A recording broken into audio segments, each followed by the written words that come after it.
এই তোর ঘরে কি কোনো মা বোন নাই? হ্যাঁ, রাস্তাঘাটে মেয়ে মানুষ দেখলে হাত চুলকায় মেয়ে মানুষের শরীরে হাত দেওয়ার জন্য। আরে ভাইজান, তুমি তো এত খারাপ আছিলা না, আগে অনেক ভালো আছিলা। মেয়ে মানুষ দেখলে মায়ের সম্মান দিতা, এখন তুমি রাস্তাঘাটে সি সি সি সি। কি হইছে আপু? এই আমার শরীরে টাচ করে এখন জিগাইতেছেন কি হইছে আপু? টাচ করার সময় ছেলে মানুষ দেখলে কি গা চুলকায়? মানে আমার শরীরে টাচ করলেন কেন? আর আপনি আমাকে ধাক্কা দিলেন কেন? কিসের ধাক্কা দিছি? কার? এই পাগলটা নগে যাচ্ছে, পাগলের তারা নারে না কি গান করতেছে, আমি জুতা ঠিক করে হারাইলাম না, আপনি আমাকে চড় মারলেন কেন?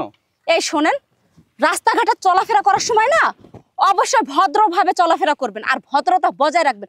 আপনি যে এই যে আমি এখানে দাঁড়িয়েছিলাম, আপনি যে আমার শরীরে টাচ করছেন, আমার অনুমতি নিছেন? আপনি কি আমার ঘরের জামাই লাগেন? আপনি কি আমার বয়ফ্রেন্ড লাগেন?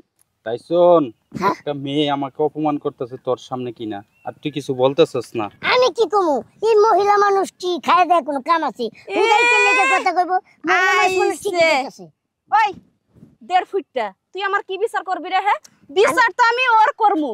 ও রাস্তাঘাটে বাইর হয়ে আমার শরীরে টাচ করছে, ওরেসকে এই যে এমনে ধরে না ছেড়ে আমার মেটটা, বুঝছস? দাঁড়ান তাই শোন, তোর সামনে কিনা একটা মেয়ে আমার হাত তুলতেছে আর তুই কিছু কইতেছ না। এই তুই কেমন বন্ধু রে? বন্ধুর দৃষ্টি হলো তুই যদি অপরাধ করে থাকস তাহলে তো অবশ্যই হাত তুলবো। আচ্ছা থাক গা, ওটা বাদ, যা হওয়ার হয়েছে, চল আমরা যাই গা। আয় এই যাও যাও রাস্তায়। ওই তোর না এই মাত্র একটা থাপ্পড় দিছি। হ্যাঁ থাপ্পড় দিছি না, তাও তোর শিক্ষা হয় নাই।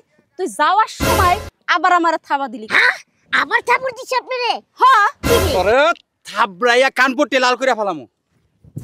কইলি চিনস? কি কইলি তুই? তুই হ্যাঁ তুই তো আমি তোর সামনে যাইতেছি না।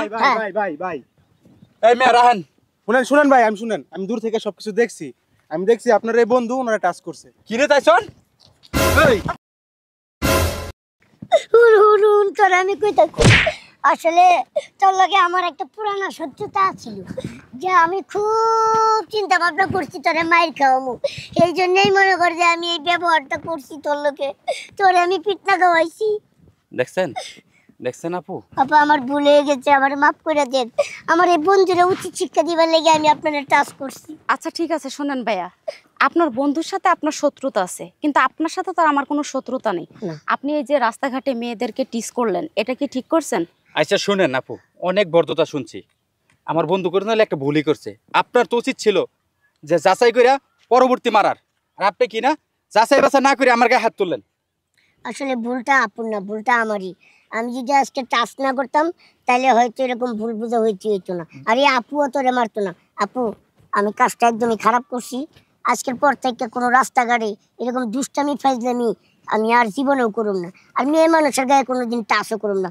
আর বন্ধু, তুই আমার মাফ করে দিই, তোর লগে সত্যতামি করতে গিয়ে আমি এই কাজটা করছি। আচ্ছা ভাই, আপনি যদি এখন যদি না আসতেন তাহলে তো বুঝতেই পারছেন আমার কি হইতো। আপনাকে অনেক ধন্যবাদ ভাই, আপনি যান। আচ্ছা চল, নেক্সট টাইম যেন আর এরকম না করেন। আপু সরি। আর শুনেন, আর একটা কথা বলি, বন্ধুর সাথে যতই শত্রুতা থাকুক না কেন, বাহিরে কিংবা ভিতরে যেখানে যান না কেন, মেয়েদেরকে সবসময় রেসপেক্ট দিয়ে কথা বলবেন, ঠিক আছে? সম্মান করে কথা বলবেন। এই যে আপনি যে বিয়াদবিটা করছেন, আপনার বিয়াদবির জন্য কিন্তু আমি তাকে থাপ্পড় দিয়েছি। আপনি যদি এই বিয়াদবিটা না করতেন তাহলে আমি কিন্তু তাকে থাপ্পড়টা দিতাম না। আর এই আমার থাপ্পড়টা আপনাদের সারা জীবন মনে থাকবে। নেক্সট টাইমে এরকম কাজ আর কখনো করবেন না। ঠিক আছে, চল বন্ধু। আসসালামু আলাইকুম। ওয়ালাইকুম আসসালাম।